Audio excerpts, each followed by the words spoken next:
Hello and welcome to QuipScope, a show where we talk about a game that's coming out or has come out and we give our first impressions. My name's Ashton. And my name's Ben. Ben! Yes. You've been playing a game. I have been playing a game. What game was it, Ben? It's called Pokémon Legends Arceus, or Arceus if you want to pronounce it like 50% of people on the internet. Depends who you ask, really. Yeah. Who you ask. Yes. Who you ask. Yeah. Depends who you ask. Yeah. So Depends who ask. Yeah? Yes, Okay. exactly. Because according to us, we don't want it to be called Arceus because we Brits say the word arse. Yeah, that would be crude, wouldn't Yes. it? It's not like So we have a vulgar. very successful, famous football club called Arsenal. No. Arsenal. Arsenal. Terrible. So yeah, how have you found it? How much have you delved in? It's quite a lot of tutorial, so Yeah, so I've only played the QuipScope. We do this kind of a first impressions piece. So I've played like the opening hour or so, which is mostly tutorial, but already the brilliance is shining through. really. I am very impressed by what I've seen so far, and obviously the critical reception, if you're plugged into that sort of thing, has been glowing as well. It's very much the shot in the arm that the Pokemon series has needed, because even though they've added little bells and whistles and tweaks, the games are fundamentally identical every single time, and that's fine because they're fun, and it's a formula that works, and they sell God knows how many millions of copies. But we always wondered, or I did growing up, like what would happen if we made a Pokemon game that was like 3D, like proper 3D, where you could roam around an environment and it's like, you know, the camera's right down in there. And we've gotten closer to that With in shield recent and times. sword, yeah. But it's still sort of the same gameplay, Yeah. random encounters, you're doing the battles and then you catch the Pokemon, you do the gym badges and so on and so forth. So this is a spin-off, and it is fundamentally different in a lot of ways, in a lot of really exciting ways. So it's set in the Hisui region, which is what the Sinnoh region from Diamond and Pearl would go on to be called Okay. 100 years later. So this is like the earliest timeline-wise Pokemon game. I believe so. Okay. I believe so, yes. And you sort of fall out of the sky at the start. You're a mystery person, an enigma that's just showed up in this land. You don't know where you've come from, you don't know where you are, and you sort of get adopted into the local village, which is kind of your base of operations. And it's almost like a frontier town. Right. So people are starting to expand into this new region, and they're trying to catalog and understand the Pokemon there. But largely, people are really scared of Pokemon. So there aren't really trainers. Trainers don't really exist. It's just wild Pokemon roaming the fields and so on and so forth. And you sort of get swept up in the Galaxy Expedition team who are trying to catalog. You get your Pokédex, but it's like a flip book because it is. And it's sort of this weird melding of it's 100 years in the past and it's very traditional and everyone's wearing sort of sandals and kimonos and stuff, but then also there is some technology, so sort of like a punky kind of vibe going on there as well. So that there is technology and modernization, but it's very much tied to that historical aspect as well. So the way this obviously changes things is that there are no gyms and there are no gym badges, and you do have a team of 6 Pokemon as per usual, but battles don't happen all the time. Your main goal is to catalog and document Pokemon, and you have different goals for each individual Pokemon. It's not just catching them once. There'll be different objectives, like catch them several times, catch different variations, catch them without being seen. And that's another thing that you can do, is that the catching isn't reliant on being in battle. You don't have to weaken them first and then catch them. Right, yeah. You can, it's a third person adventure game, basically. A lot of people have compared it to Breath of the Wild, which I think on the one hand is helpful as sort of like a shorthand for this is that kind of experience, but on the other hand it could be compared unfavorably because Breath of the Wild was so amazing in so many ways. But you are just roaming this environment. You leave the town or the village and you go out on your little research missions, and there are Pokemon walking around. There's tall grass that you crouch and walk through, and you have Pokemon with you, and if you want to use them, you just you pull out the Pokeball and throw it at the ground to get the Pokemon out, at which point a battle will start, because some Pokemon can only be caught by battling them first, so they're distracted. But again, you don't need to necessarily weaken them. And I saw online, like, you could literally sit in a bush and throw a Pokeball at the back of a Pokemon's head, and then they go in the ball. Yep. You don't have to, like, talk to them. No. You just grab them. So there'll be a little icon above their head that shows how hard they are to catch. Okay. So some of them will just be, like Bidoof is docile and an idiot Pokemon, and will just come bounding up to you, and you can just... You just press, I think, the X button to switch between your party Pokemon, so you don't throw out one of your Pokemon and start a battle, and just your items. And if you just have a Pokeball there, and you aim it like a third-person shooter. And I've seen people pull off trick shots where these Pokemon are like flipping 20 meters away, and they just throw it up into the sky, and it bonks them on the head. And then there's still a random chance. It's not 100%, just as before. It's not 100% guaranteed that you're going to catch it. But it's this aspect of sneaking around in the grass, and sometimes Pokemon will get cross at you, and they will charge at you, and you have to dodge roll out the way, that other game that I'm not going to compare this game to, because that's a no-no. And rolling's in a lot of games. Rolling's in a lot of games. Who could even know what you're even talking about? Exactly. It could be inspired by something else. Anything else.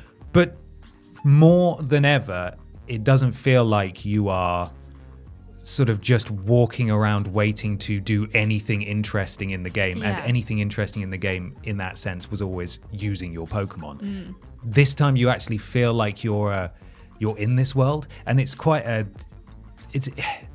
this is where it kind of falls down a little bit, is because it's on the Switch and it does look a little dated, and it doesn't look as good as Breath of the Wild. Again, I think unfavorable comparisons there. There are some pop-in and texture issues, but it is quite, it's this big rolling landscape that you can, as you progress through the game, get on different Pokemon to get around faster. You can ride, you can fly. There's all sorts of stuff that you can do. And in the meantime, you're sort of leveling up as a researcher.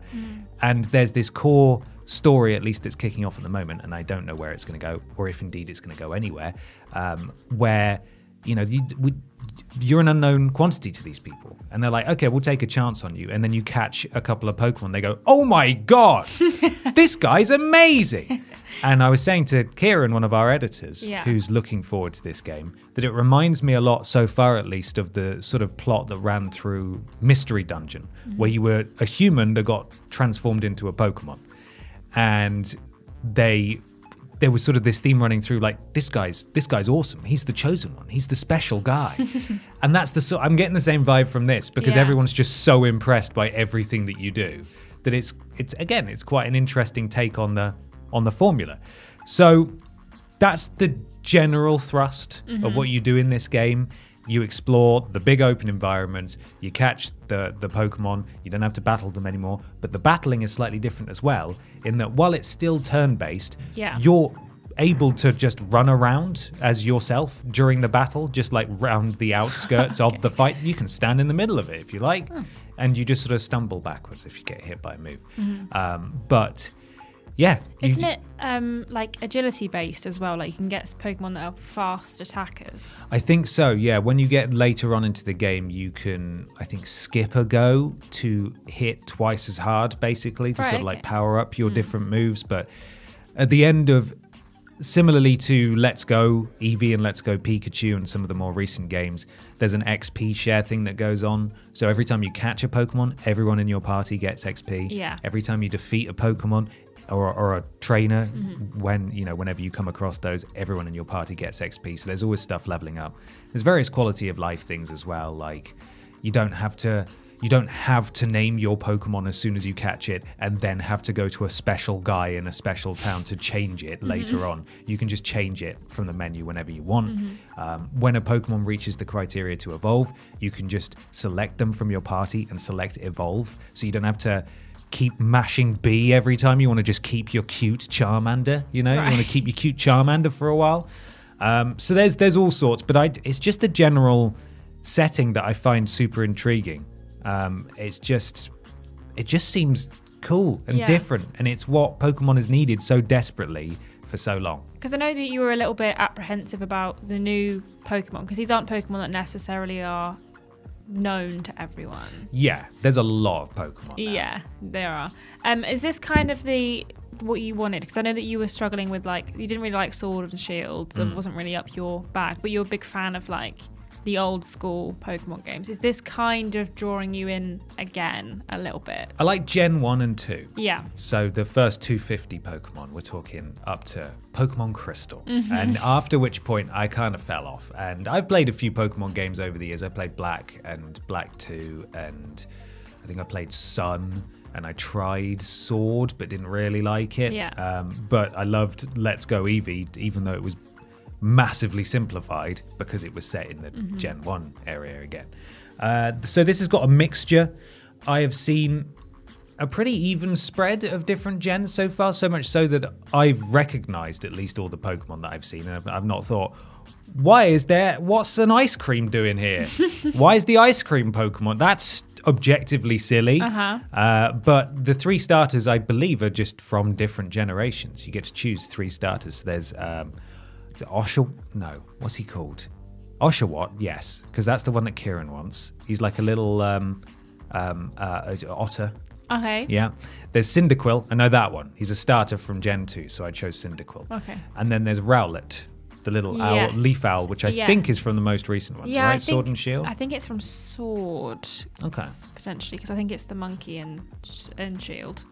Yeah, and then there's the little round boy. We may be off here, but the point is there's Pokemon. There's a decent spread of different Pokemon, and it feels like an adventure, and Pokemon really sorely has been missing this, and I think this is a really positive move, especially as a spin-off game. And I'm sure the next full game is in well into development now, and is likely to follow the same sort of trend that they've done for the past 25 or so years.